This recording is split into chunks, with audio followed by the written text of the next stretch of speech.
derecho social es el que se refiere a la sociedad, entendido esto como la suma de todas las personas que componen un país.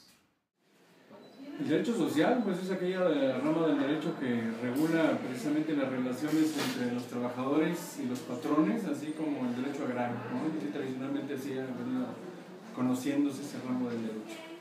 Bueno, el derecho social es aquel que tienen todas y cada una de las personas por el simple hecho de vivir en sociedad, regulado por la legislación. Eso sería el derecho social. El derecho social pues, ha de ser lo que tenemos como beneficio en cuanto a la sociedad que nos rodea, es decir, el respetar el límite de velocidad, por ejemplo. El derecho público, desde mi punto de vista, se divide en federal, en estatal y en municipal. El derecho público, bueno, pues tiene todas las vertientes relacionadas con la administración pública, la relación con los particulares y con ella misma. Entonces son pues diversos ramos que tienen que ver con derecho administrativo, derecho constitucional, derecho penal inclusive, entre otros. El derecho social se divide en económico, de asistencia, de seguridad y cultural. Bueno, ese yo creo que más bien suena como servicios a los que tenemos derecho, ¿no? Como agua, luz y gas.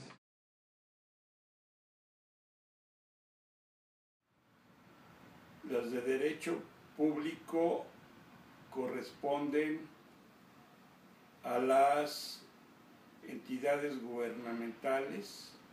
Los de derecho privado son los que competen o lo que tienen que ver con el derecho de las personas, de los individuos.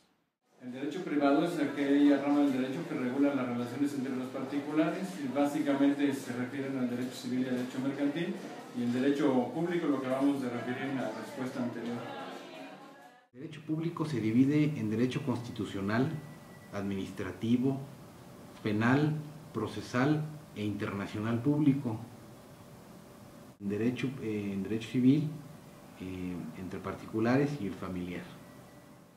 Bueno, las del derecho privado ha de ser principalmente para lo que es empresas o algún trabajo en específico, y públicas pues que todo el mundo tiene acceso. Una persona física es un individuo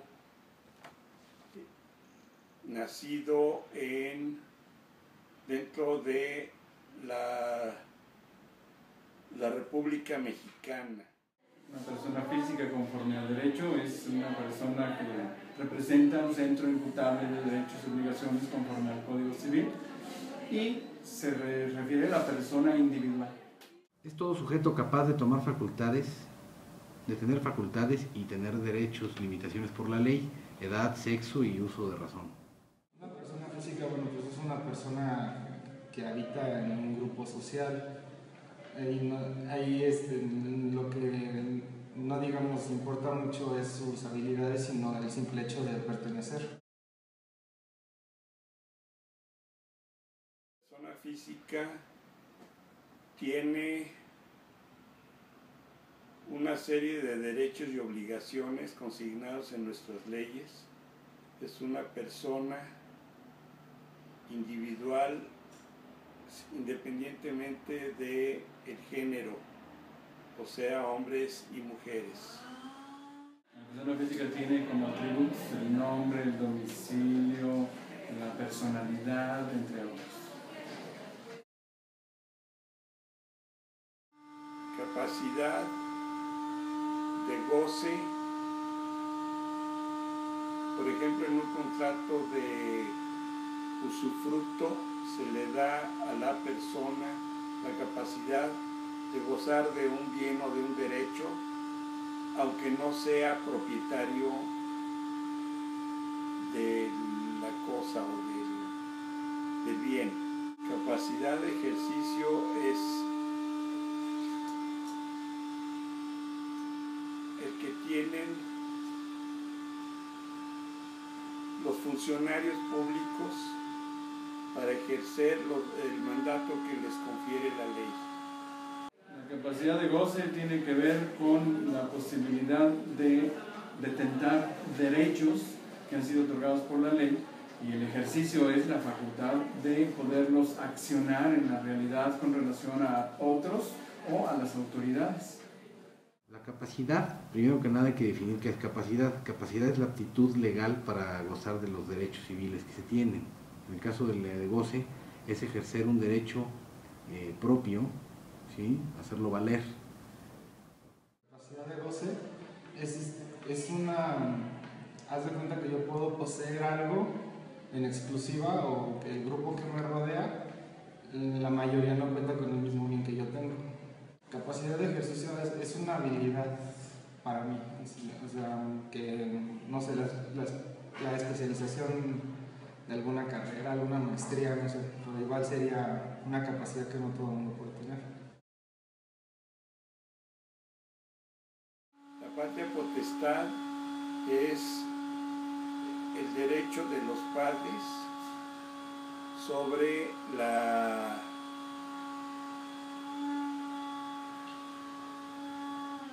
el derecho de los padres sobre los derechos y obligaciones que tienen sus hijos menores de edad.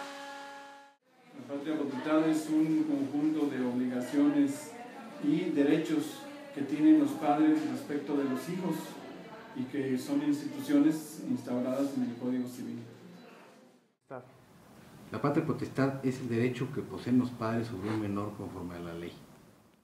Pues debe ser así como no olvidar de dónde vengo, de hacer honor a mis tierras, a mi nación. El nombre, todo individuo tiene su filiación que corresponde, el nombre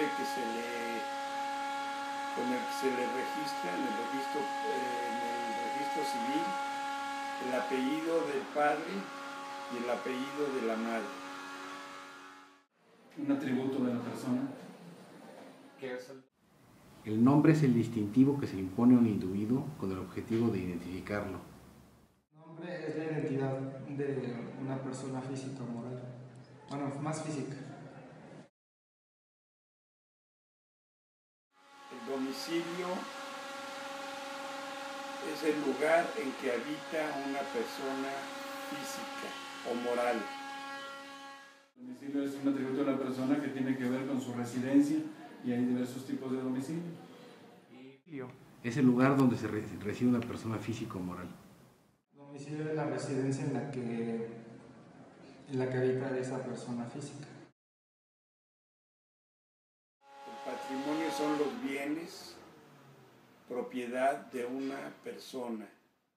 El patrimonio consiste en fundamentalmente los bienes que tienen las personas, pero no solamente se limita a los bienes, ya que también los derechos pueden ser considerados partes del patrimonio. Así que es el conjunto de sus bienes, derechos y haberes de una persona. Patrimonio. Es el conjunto de bienes que un individuo con el esfuerzo de su trabajo posee. Patrimonio es como una herencia, un ejercicio de bienes que normalmente es el sucesor, son los hijos o algún ser querido de alguna persona física. La nacionalidad deriva del hecho de haber nacido dentro de los límites de un país. La nacionalidad es el vínculo jurídico que relaciona al individuo con un Estado-nación. Es el carácter que se le otorga a una persona al haber nacido en un país y con esta adquiere derechos y obligaciones. La nacionalidad es el atributo al país en donde naciste, el que nos confirma que tenemos derechos en nuestro país natal. Que tiene personalidad jurídica propia.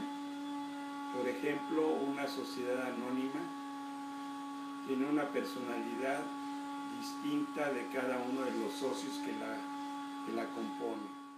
Los atributos de las personas morales son similares a los de las personas físicas, ya que tienen nombre, tienen domicilio, tienen patrimonio, entre otros, similares a las personas físicas. Un ente jurídico formado por dos o más personas con un mismo objeto social, también con derechos y obligaciones. La persona moral ha de ser aquella que como que sí tiene también un atributo en específico, pero ya es más como para labores sociales.